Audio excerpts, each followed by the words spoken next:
Fala galera, tudo bem? O assunto de hoje por aqui é bem alternativo e como vocês sabem eu curto bastante esse lado menos badalado, digamos, de alguns dos campeonatos, especialmente quando a gente fala de seleções asiáticas, costumo falar bastante, acho que até menos aqui no canal e mais no Twitter, da Copa da Ásia, por exemplo, das eliminatórias asiáticas de seleções, e nesse caso dá para falar sobre a final da Champions League asiática, que está em andamento, teve o seu primeiro jogo agora nesse último sábado, e esse é o assunto do vídeo de hoje, e acho até que ele vai despertar o interesse em mais gente, não necessariamente por gostar ou por ter a curiosidade de ver sobre o futebol asiático de clubes, talvez mais pelo interesse no Mundial de Clubes, porque o vencedor dessa final da Champions Asiática pode ser um adversário, por exemplo, do Flamengo, se o Flamengo for campeão da Libertadores. Então Flamengo e River, que vão jogar a final da Libertadores, podem ter pela frente justamente o adversário que vai sair desse jogo, ou o que pode ser o cara que vai sair desse jogo, o time que vai sair desse jogo, no caso, Al Hilal, e do outro lado, o Urawa Red Diamonds, um time da Arábia Saudita, o outro time do Japão. E esse é o assunto de hoje, então convido você a se inscrever aqui no canal. Se você ainda não se inscreveu, se inscreva, curta, compartilhe, ative o sininho aí para ficar sabendo quando tiver vídeo novo por aqui. E vamos falar então um pouco sobre esse primeiro jogo da final. Tem vários componentes aí que são interessantes, desde a parte tática do jogo, também um pouco da história dentro do torneio. Por exemplo, Al Sadd e Al Hilal. Primeiro lugar, eu vou deixar o campinho do jogo aqui para falar sobre ele especificamente, mas se a gente for falar da competição em si, muita gente pode não saber, a Champions Asiática ela é separada geograficamente. Então você tem dois lados que são disputados quase que de forma separada mesmo. Você tem o lado leste e o lado oeste, né? Então a divisão é essa, oeste asiático, leste asiático. Então, de um lado você tem, por exemplo, se concentrando a disputa entre times japoneses, chineses, sul-coreanos. Do outro lado você tem a disputa de times do Catar, da Arábia Saudita, dos Emirados Árabes, enfim. Estou simplificando, obviamente são mais países do que isso, mas estou simplificando de onde geralmente saem os principais candidatos, as principais forças dentro do continente nessa disputa. E a semifinal do lado oeste foi muito interessante, o jogo entre Al Sadd, o confronto entre Al Sadd e Al Hilal foi muito bom, foram dois grandes jogos, com 4-2 e 4-1, o confronto ficou um pouco marcado pela expulsão do Abdelkarim Hassan, lateral esquerdo do Al Sadd, da seleção do Catar, porque o jogo entre Al Sadd e Al Hilal foi basicamente um confronto entre as seleções de Catar e Arábia Saudita reforçadas pelos estrangeiros, né? E aí são estrangeiros de bom nível, inclusive os que jogam nessas equipes, até porque, como todo mundo sabe, existe um aporte financeiro muito grande, existe muita grana por lá para circular e conseguir ir atrás de reforços. E o Al Sadd, embora talvez até o Al Sadd do Xavi, né, treinado pelo Xavi, ex-Barcelona, talvez até fosse um time com mais capacidade para chegar, acho até que era um time mais interessante para avançar, vai disputar o Mundial de Clubes também, se esse for o gancho, né, porque é um time do país sede, no caso o Catar, mas o Al Sadd talvez fosse até mais time, só que ficou com um a menos no primeiro jogo da semifinal, acabou sendo goleado em casa, depois consegue vencer fora de casa, mas não consegue o resultado suficiente para avançar para a decisão, enquanto do outro lado o Urawa Reds conseguiu do Japão, conseguiu deixar pelo caminho o Guangzhou Evergrande, time muito vencedor, né, hegemônico ao longo dessa década na China e sempre famoso por vários brasileiros, desde o técnico, Filipão, por exemplo, foi técnico lá atrás, também passando pelos diversos jogadores que jogaram e ainda jogam por lá. Mas indo especificamente então para a final. De um lado, o Al Hilal treinado pelo Razvan Luchescu, que é filho do Mircea Luchescu, que foi o treinador que marcou época no Shakhtar Donetsk, que ficou famoso para muita gente no Brasil pela quantidade de jogadores brasileiros que ele levou para lá e meio que criou essa rota que virou algo tradicional, né? O Shakhtar encontrando, identificando jogadores brasileiros de talento, comprando para depois revender para ligas maiores da Europa e lucrando muito a partir disso, revelando bons jogadores brasileiros, inclusive para a própria seleção.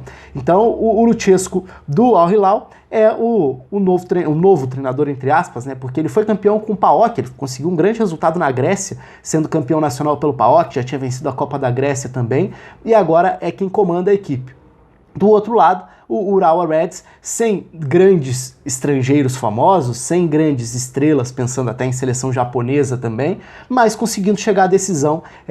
E no primeiro jogo, a gente viu uma partida muito condicionada pela posse de bola do Al Hilal. Aí tem um ponto interessante, tanto o Al Hilal quanto o Al Sadd são times de muita tentativa, de iniciativa, de posse de bola, times que querem trabalhar a bola, que querem prolongar esse período de posse. Então o primeiro jogo da final, viu basicamente uns 70% de posse, com o Al Hilal tentando comandar essa saída de bola, e aí muito passa pelo trabalho dos dois volantes, o Otaif e também o Al-Faraj, dois jogadores da seleção da Arábia Saudita. É um time com algumas referências da seleção saudita, então os laterais, Al-Buraik de um lado, Al-Sharani do outro, você tem o Al-Dossari, que é o ponta, que está tendo uma função diferente, até jogando muito por dentro também, mas do outro lado, um time japonês bastante fechado no 5-4-1, esperando num bloco mais baixo, mais recuado, tentando acionar principalmente as saídas pela esquerda, com o Fabrício sendo esse meia, que forma a segunda linha com 4,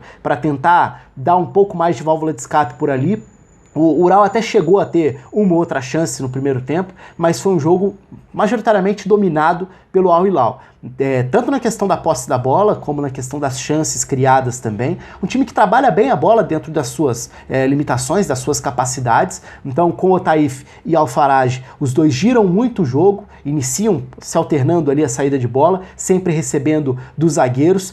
Se a gente for olhar, por exemplo, o Jang Hyun-soo, que é o zagueiro pela direita, o sul-coreano, também muitas vezes usa a qualidade de passe para quebrar as linhas, para acionar num lançamento, num passe que rompe essas linhas de marcação.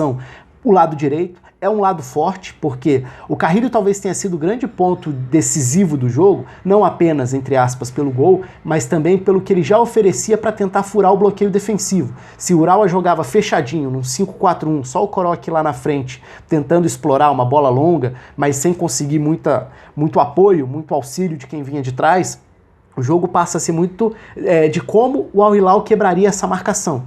O fato de enfrentar 3 zagueiros limitou consideravelmente o impacto do Gomis. Gomis, atacante francês, jogador bastante rodado, experiente, muito forte fisicamente, foi um fator muito grande no confronto contra o Al Sadd. Ele conseguiu se impor e levou ampla vantagem diante dos defensores na semifinal da Champions, mas no primeiro jogo da final menos. Ele foi bem mais controlado pelo trio de zaga, que conseguiu lidar com a força física dele, que dentro do continente muitas vezes faz a diferença. Agora, além do Gomis, o Giovinco é quem circula como esse segundo atacante, ora recuando, caindo pelos lados para ser mais um meia, e aí o Carrilho era quem atacava o fundo, tentava dar profundidade, tentava atacar primeiro pela ponta direita, no segundo tempo invertendo para cair pela ponta esquerda também, mas pelo lado direito, que é um lado forte com a saída do Al-Buraik, que é um lateral que pode atacar tanto por dentro quanto por fora. Então, em alguns momentos o Carrilho se posicionava mais aberto e o Al-Buraik aparecia por dentro, dando mais uma opção de passe para receber, se projetar, buscar uma tabela com o Giovinco, um pivô do Gomis. E do outro lado, o Al-Sharani também abre o campo, mas aí nem tanto para atacar por dentro, muito mais atacando por fora, dando a liberdade para o Al-Dossari circular pelo campo todo. Circular nas costas dos volantes, virar um armador a mais, em vários momentos até jogar próximo dos volantes na criação das jogadas. Então, embora seja um atacante de lado de campo, nesse primeiro jogo da final ele teve muita liberdade para construir também o jogo de trás. Então é o Al-Sharani aberto de um lado, Carrilho e o Al-Buraik abertos do outro, um deles vai ficar aberto, o outro vai ficar por dentro. O Al-Dossari circulando para se aproximar do Giovinco e ali as costas dos volantes, né, tentando explorar as costas ali de Everton e Aoki, o time do Al Hilal aos poucos foi criando volume, foi se impondo no campo de ataque, foi produzindo mais chances. Poderia até ter saído com um resultado melhor desse primeiro jogo. Teve não só chances criadas para isso, como um gol mal anulado também, já que a Champions Asiática não usa o VAR. Então, o fato de não ter o VAR nessa decisão fez com que o Ural até carregasse um resultado melhor para o segundo jogo, porque teve um gol mal anulado por impedimento, que seria o do 2-0, né, para a equipe do Al Hilal. Então a equipe saudita sai com uma boa vantagem, primeiro jogo magra, né, mas sai com uma vantagem, digamos assim, do primeiro jogo, vai encarar um adversário forte que num jogo que deve ter outra característica na partida da volta, e aí mais pra frente eu volto aqui para falar um pouco mais sobre como funcionou, como aconteceu, se teve virada, se teve o time do Al Hilal realmente confirmando o título. Me agradou bastante essa reta final da Champions Asiática no lado oeste, olhando para o lado dos clubes ali do Catar, dos clubes da Arábia Saudita, especialmente essa, digamos, decisão. Se fosse um esporte americano, a gente poderia ter chamado de uma final de Conferência Oeste, que foi o jogo entre Al Sadd e Al Hilal. Achei bem legais os dois jogos, eletrizantes, um ritmo muito acelerado, chances dos dois lados, dois times que propõem jogos muito ofensivos se encarando, então foram jogos muito legais de ver. Na final já foi um outro padrão de jogo. Os times japoneses têm sido muito fortes, aliás, se a gente olhar para os últimos anos de Mundial de Clubes, a gente vai ver os representantes asiáticos incomodando muito os outros adversários, inclusive os europeus, né? A gente chegou a ver times tendo mais dificuldades dentro dos jogos, mas vamos ver como vai ser esse ano e vamos esperar para ver essa partida de volta entre Urawa e Al Hilal. E aí eu volto aqui para falar um pouco mais sobre ela. Conto aí com os comentários de vocês, se inscrevam, curtam, ativem aí o sininho também e, claro, deixem os comentários. Sei que tem muita gente que sempre pede assuntos mais alternativos por aqui. A semana de Data FIFA acaba permitindo que a gente fale um pouco mais sobre eles e aproveitei que a semana de Data FIFA vem justamente entre a ida e a volta da decisão asiática. Um abraço, até a próxima.